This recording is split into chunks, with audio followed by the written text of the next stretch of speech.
there was a law being proposed for restricting abortion, and she wanted to make an exemption for African Americans. And the reasoning, the justification was for the good of the Black community. Who cares about, quote unquote, the Black community if you're slaughtering individual Black people?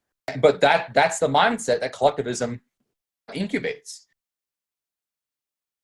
Let's talk about some instances of how collectivism and the related moral code of altruism have seeped into the public discourse today within the church and within broader society. Name an example, or if you want, I can. We mentioned a couple at the opening of the episode here, but some that we didn't mention are public schools. The idea that everyone deserves an education, whether that's through public primary school or through the school loan racket that is currently causing major bubbles. A lot of Democratic candidates are talking about forgiving student loans and things like that. There's healthcare. The Affordable Care Act was very collectivistic. It was very much based on this idea of needs constituting a right, that everybody has a right to healthcare. And even many conservatives are starting to use that type of language, that we have a right to healthcare, or at least they're not fighting against that language, which is what we need to be doing. There's minimum wage laws are often justified in collectivistic ways, even though they're very harmful to the people that they're supposedly trying to help. Cody, what were some that you had in mind? I think an important one is abortion. Yeah. So I wanted to share with you, I saw an article the other day about a man who was butchering tens of thousands of babies over his career as an abortion doctor. And he was working in a Black community. And his goal, when you asked him why he did, he was self-righteous about it.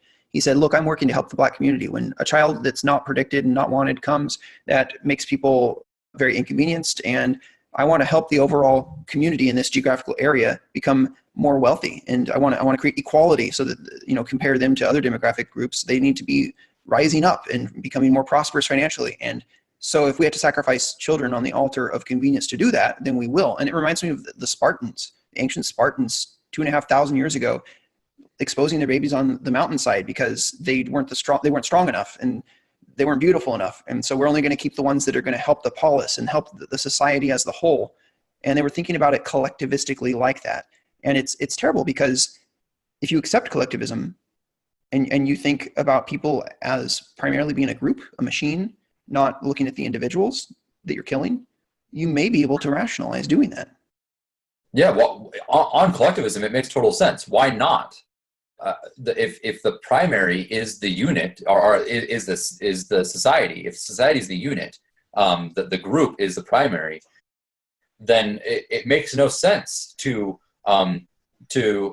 watch out for the good of individuals if it's going to be unhelpful for the ends of society, however that's defined. That rationale, that disgusting, horrible abortion rationale, makes total sense. And we see that with that doctor, but we also see it in the recent legislator, I want to say it was in Ohio, or was it Iowa, where a legislator proposed an exemption from the heartbeat bill, I think it was, for African Americans. But basically, there was a law being proposed for restricting abortion, and she wanted to make an exemption for African Americans, which is basically saying, I want it to be legal to kill African American babies before it's legal to kill other babies. And the reasoning, the justification was for the good of the Black community. And there you're talking about the Black community in a very collectivistic, disembodied sense, where who cares about, quote unquote, the Black community if you're slaughtering individual Black people? But that's the mindset that collectivism incubates. It teaches you to think about communities disembodied and disconnected from the individuals that compose the community.